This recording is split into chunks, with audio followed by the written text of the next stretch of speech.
Welcome back, guys, to episode 3.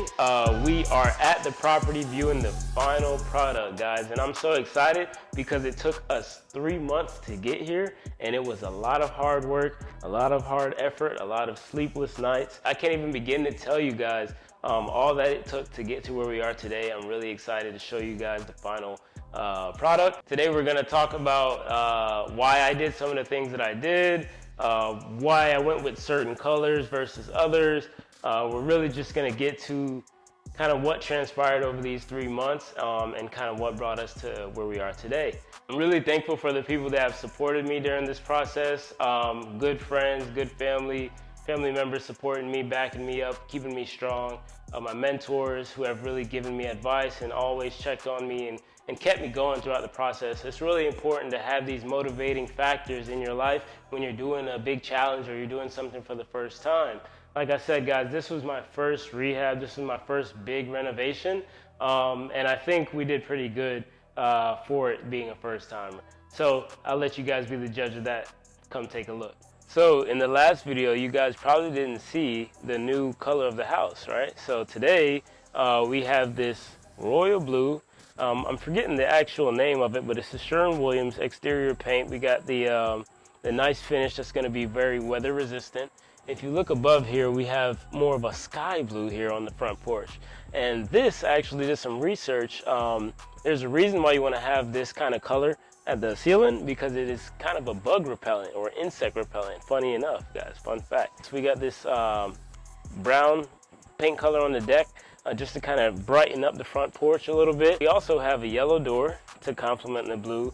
And I know this is really different. This is more modern. This is a modern style that a lot of new homes are coming with. I know if you're probably old school, you're probably wondering, why is there a yellow door here, right?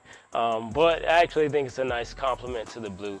And so that's kind of how we didn't really expect, to be honest, we didn't expect this blue to be as bright as it is, but it kind of grows on you after a while. I like it, really. So with the landscaping, we actually planted new seed for the grass. We took up all the other weeds and we planted new seed. So now we're waiting on that to grow. But here we got the mulch surrounding the entire home. And we have a border here to keep that mulch in place, intact. And we also planted new bushes as well. All right, guys, so I wanted to kind of update you on some of the things that have changed since the last episode.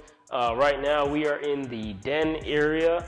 We have a morning fog paint, which was in the last episode, but I didn't get to tell you guys what type of paint we have. This was actually supposed to be a gray, but it came out slightly with like a gray bluish, which worked out just fine because it complements the floors perfectly. This is a Montage Gray home decor collection. We also kept the fireplace the same way that it was before, but we did kind of, paint the trim white just to kind of make it pop a little bit. In this den, we also installed a Hampton Bay chrome fan, handy dandy remote control, right? So we can control the lights and the fan from the click of a button. Look at that, technology is so great. As we walk around here, we have the chrome flush mount lights. And again, we have a chase here where we added ductwork. We added a vent there. As we open these doors, we installed a door here for the utility room. So this is where our air handler or furnace is located. And then we also installed a bifolding door here for the laundry room. And this is where the washer and dryer will go, along with the water heater that's already there. Each of these doors, as you can see, we have the chrome or nickel doorknob. As we make our way to the kitchen, you see that same chrome type look. We have the chandelier, the same flush mount here. We have the stainless steel appliances. This is the dishwasher, and we got the stove, and then we have the refrigerator. We kept a white range hood there, and we have these immaculate granite countertops, guys. Would you take a look at that? They just shine so bright.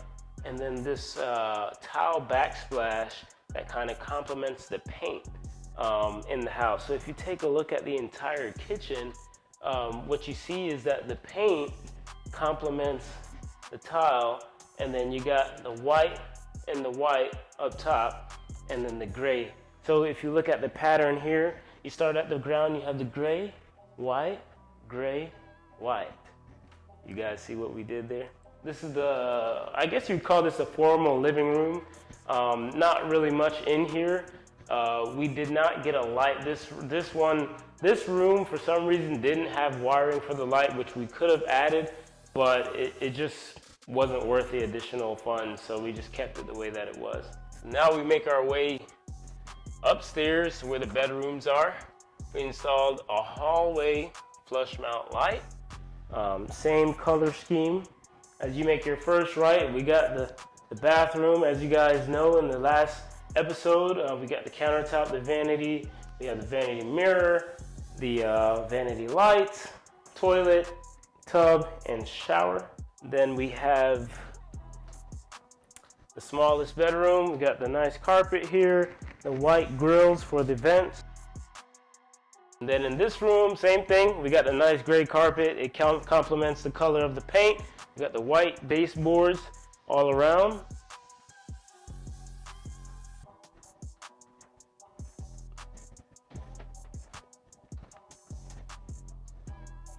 And last but not least, this is the master bedroom. We got another Hampton Bay fan here that's blowing pretty cool right now.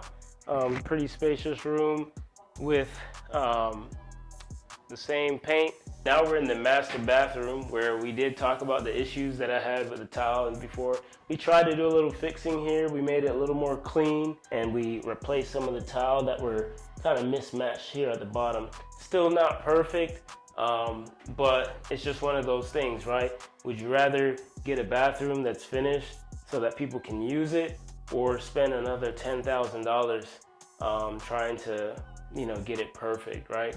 And it also depends on what you're gonna do. Are you gonna sell the house, or are you gonna rent the house? In this case, you have to stay tuned for the next episode to learn what we're doing with this one. So as you guys can see, we really came a long way with this project. I mean, this is what the result of the past 3 months really looks like. Please stay tuned for the next episode, because the next episode is where we wrap up everything. We talk about the breakdown, how I found the deal, how much money I spent on the deal, what did the repairs cost. We're gonna talk about what my next steps are, my exit strategy, what we plan to do next with the property, because that's what's really important, right? That's the most critical part about this project is, now that the rehab is done, what are you gonna do next? If you wanna find out, stay tuned for the next episode.